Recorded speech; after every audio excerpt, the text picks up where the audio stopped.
NEET ചോദ്യപേപ്പർ ചോർന്നത് എങ്ങനെയെന്ന് CBIയുടെ കുറ്റപത്രത്തിൽ പ്രതിപാദിച്ചിരിക്കുന്നു.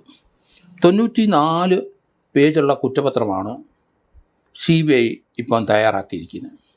അതിൽ 13 പേരുകൾ പ്രതികളായിട്ട് പറയുന്നുണ്ട്. ആ കുറ്റച്ചാർജിനകത്ത് എങ്ങനെയാണ് നീറ്റിൻ്റെ ചോദ്യപേപ്പറുകൾ ഈ എക്സ്പെർട്ടുകൾ വെളിയിലേക്ക് കടത്തിയതെന്നുള്ള കൃത്യമായി അവർ കണ്ടെത്തിയിട്ടുണ്ട്. അതിൽ 13 പ്രതികളിൽ 3 പേര് എക്സ്പെർട്ടുകളാണ്. കുൽക്കർണി കെമിസ്ട്രിയുടെ എക്സ്പെർട്ടാണ്, മന്ദാര ബയോളജിയുടെ എക്സ്പെർട്ടാണ്, മനീഷ ഫിസിക്സിൻ്റെ എക്സ്പെർട്ടാണ്. ഇവരെ 3 പേരെയും അറസ്റ്റ് ചെയ്തിരുന്നു. CBI ഈ നീറ്റിൻ്റെ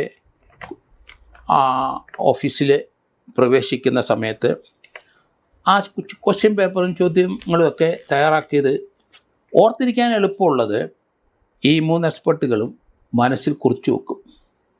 അവർ വന്ന ഉടനെ ഡ്യൂട്ടി കഴിഞ്ഞ് അവരുടെ ഹോട്ടലിൽ വന്നു കഴിഞ്ഞാൽ ആ ബുക്കിൽ അന്നേരം തന്നെ മനസ്സിൽ ഓർത്ത് വയ്ക്കുന്ന ചോദ്യങ്ങൾ എഴുതി വയ്ക്കും. എല്ലാ ദിവസവും അങ്ങനെയാണ്, അല്ലേ? അടുത്ത ദിവസം അത് മറന്നുപോകും. അതുകൂടാതെ അവർ വേറൊരു തന്ത്രം അവിടെ കണ്ടുപിടിച്ചിട്ടുണ്ട്. കാരണം ഡിജിറ്റലായിട്ട് എവിഡൻസ് ഒന്നും വരാതിരിക്കാനുള്ള തന്ത്രമാണത്.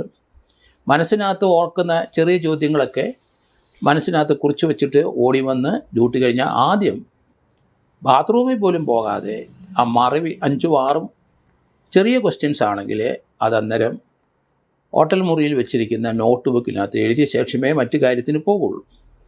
മറ്റു ചിലർ ചെയ്യുന്നത് അവരുടെ നോട്ട് ബുക്കിൽ, പ്രത്യേകിച്ച് ടെക്സ്റ്റ് ബുക്കിൽ ഏത് പാഠഭാഗത്തുനിന്ന് ഏത് ചാപ്റ്ററിൽ നിന്നാണ് ആ ചോദ്യം വരുന്നതെന്ന് പറഞ്ഞാൽ ആ ചാപ്റ്ററിൻ്റെ മുകളിൽ അടയാളപ്പെടുത്തി വെക്കും. ഒരു ചെറിയ ടിക്കിടുവോ അടയാളപ്പെടുത്തുകയോ. അപ്പോൾ അതിനകത്ത് ആ ചാപ്റ്ററിനകത്തുള്ള ചോദ്യം ഉണ്ടെന്ന് ഉറപ്പാക്കാം. അത് വേറൊരു തന്ത്രമാണ് അവർ ചെയ്യുന്നത്. മറ്റേത് ചില കടലാസ്, ചെറിയ കടലാസ് തുണ്ട് ആരും ശ്രദ്ധിക്കത്തില്ല.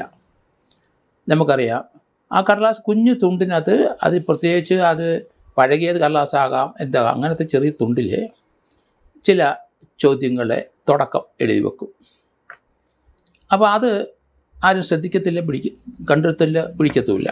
ഇങ്ങനെ 3 വിധത്തിലാണ്. ഒന്ന് മനപ്പാഠം, 2 ചെറിയ തുണ്ടുകളിൽ എഴുതി വെക്കും, കടത്തിക്കൊണ്ട് വരാൻ എളുപ്പമുണ്ട്. പിന്നെ ഓടി വന്നാൽ അവരുടെ കയ്യിലിരിക്കുന്ന ടെക്സ്റ്റ് ബുക്കുകളുണ്ട്, അതിൽ അവരെ ചോദ്യം വരുന്ന ചാപ്റ്ററിൽ അതിൻ്റെ മുകളിൽ നോട്ട് ചെയ്തു പോകും. ഇങ്ങനെയാണ് ഇവർ വെളിയിലിട്ട് കൊണ്ടുപോകുന്നത്. അതേസമയത്ത് ഇവരുടെ പരീക്ഷാ സെൻറ്ററിൽ അല്ലെങ്കിൽ ക്വസ്റ്റ്യൻ പേപ്പർ തയ്യാറാക്കുന്ന ആ സെൻറ്ററിൽ അവർ കയറിപ്പോകുന്നിടത്ത് ഒരു ചെക്കിങ് ഒന്നുമില്ല, ഒരു ഫ്രിസ്കിങ് ഇല്ല, ദേഹപരിശോധനയില്ല. അവരിറങ്ങി പോകുമ്പോഴും ദേഹപരിശോധനയില്ല. പക്ഷേ ഇവർ ഇത് കൈമാറ്റം ചെയ്തവരടുത്ത് പറഞ്ഞു, ഞങ്ങൾ ഈ തരുന്ന വിവരങ്ങൾ നിങ്ങൾ ഒരു തരത്തിലും ലാപ്ടോപ്പിൽ രേഖപ്പെടുത്താൻ പാടില്ല, മൊബൈൽ ഫോണിൽ ടൈപ്പ് ചെയ്തെടുക്കാൻ പാടില്ല, അതിൽ വോയിസ് റെക്കോർഡിങ് ചെയ്യാൻ പാടില്ല. അപ്പോൾ ഡിജിറ്റൽ എവിഡൻസ് എങ്ങും ലഭിക്കത്തില്ല. തുണ്ട് കടലാസിലും മനസ്സിനകത്തും കോറി വെക്കുന്നതും അതുപോലെ ഒപ്പം അവരെ മനപ്പാടമാക്കി കൊണ്ടുവന്ന് കുറിച്ച് വെക്കുന്നതും ഇതെല്ലാം അവർ ഈ കോച്ചിങ് സെൻറ്ററിലെ ആൾക്കാർക്ക് ഇതേ രീതിയിലാണ് കൈമാറുന്നത്. അതുകൊണ്ട് ഇവർ കൊടുത്തെന്നുള്ളൊരു എവിഡൻസ് ഇല്ല, ഇവർ തന്നതിന് റെക്കോർഡ് ചെയ്ത എവിഡൻസ് ഉണ്ടാവില്ല. അങ്ങനെ പല കോച്ചിങ് സെൻറ്ററുകാർക്കും ഈ ചോദ്യപേപ്പർ കിട്ടിയത് വളരെയധികം പണം അവരുണ്ടാക്കിയിട്ടുണ്ട്. കോച്ചിങ് സെൻറ്ററിൻ്റെ പേരും പെരുമയും വർദ്ധിക്കും, കാരണം അവിടുത്തെ വിജയശതമാനം വളരെ കൂടുതലാണ്. അതുകൊണ്ട് ഇതുപോലെയുള്ള തന്ത്രത്തിലാണ് നീറ്റിൻ്റെ പരീക്ഷയിലെ ചോദ്യപേപ്പർ വർഷങ്ങളായിട്ട് ചോർന്നുകൊണ്ടിരിക്കുന്ന. ഇപ്പോഴാണ് CBI അത് കണ്ടെത്തിക്കഴിഞ്ഞു. ഈ രീതിയിലാണ്. കാരണം മറ്റൊരു രീതിയിലും ചോദ്യപേപ്പർ കൊണ്ടുപോകുന്നതായിട്ടോ അവർ എഴുതിക്കൊണ്ട് പോകുന്നതായിട്ടോ അതൊക്കെ പിടിച്ചു കഴിഞ്ഞാൽ ഡോക്യുമെൻ്ററി എവിഡൻസ് ആകും, അല്ലെങ്കിൽ ഡിജിറ്റൽ എവിഡൻസ് ആകും. അവരുടെ മൊബൈൽ പരിശോധിച്ചാലും അതിനകത്തൊന്നും ഒന്നും കാണില്ല. അപ്പോൾ ഈ രീതിയിലുള്ള ഒരു തന്ത്രമായിരുന്നു ഈ 13 പ്രതികളും.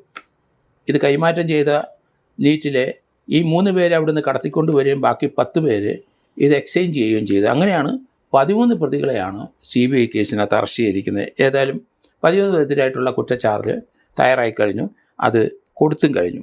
കാരണം ഇതിനകത്ത് മറ്റു രീതിയിലുള്ള അവരെ ലാപ്ടോപ്പ് എടുക്കേണ്ട ഒരു ആവശ്യമില്ല, അതിനകത്തൊന്നുമില്ല. അവരെ മൊബൈൽ ഫോൺ എടുക്കേണ്ട ആവശ്യമില്ല, അതിനകത്തൊന്നുമില്ല. അത് ഏതെങ്കിലും അവരുടെ കയ്യിരുന്ന് ബുക്കിനകത്ത് എവിടെയെങ്കിലും എഴുതി വെച്ചിട്ടുണ്ടോ, അതുമില്ല.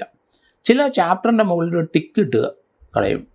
അതിനകത്തുള്ള ചോദ്യം ഉണ്ട് എന്ന് തന്നെ അർത്ഥം. കാരണം ഈ ബുക്കൊക്കെ എക്സ്പെർട്ട് ആയതുകൊണ്ട് ഓരോരുത്തരും സ്പെഷ്യലൈസ് ചെയ്തിട്ടുള്ള അവരുടെ ബുക്കുകളെല്ലാം ആ ചോദ്യപേപ്പർ തയ്യാറാക്കുന്ന ആ നീറ്റിൻ്റെ ഓഫീസിൽ അവർക്ക് കൊണ്ടുപോകേണ്ടി വരും. കുൽക്കർണിയും അതുപോലെ തന്നെ മൻദാരയും മനിറ്റയും അവരൊക്കെ കെമിസ്ട്രി, ബയോളജി, ഫിസിക്സിൻ്റെ ചോദ്യപേപ്പർ തയ്യാറാക്കുന്നവരാണ്. അപ്പം വളരെ വ്യത്യസ്തമായ രീതിയിലാണ് ഈ കടത്ത്. ഇതൊരിക്കലും പിടിക്കില്ല. പണ്ട് മുതലേ അങ്ങനെ ആയിരിക്കണം. എത്രയോ നാളുകൊണ്ട് നീറ്റിൽ ചോദ്യപേപ്പർ ചോരുന്നുണ്ട്. 152 തവണ ചോർന്നെന്നാണ് അമിത്ഷാ പാർലമെൻറ്റിൽ ഇത് പറഞ്ഞത്. കാരണം കാരണം ഈ രീതിയിൽ കൊണ്ടുപോയി കഴിഞ്ഞാൽ അത് പിടിക്കാൻ വലിയ ബുദ്ധിമുട്ടാണ്. ഇപ്പോൾ പാറ്റാപ്പാട്ടുകളും മറ്റുള്ളവരും അതിശക്തമായ രീതിയിലേക്ക് വന്നു കഴിഞ്ഞപ്പം CBI ഉണർന്നു. അവർ ഈ ട്രാക്കുകൾ കണ്ടെത്തി.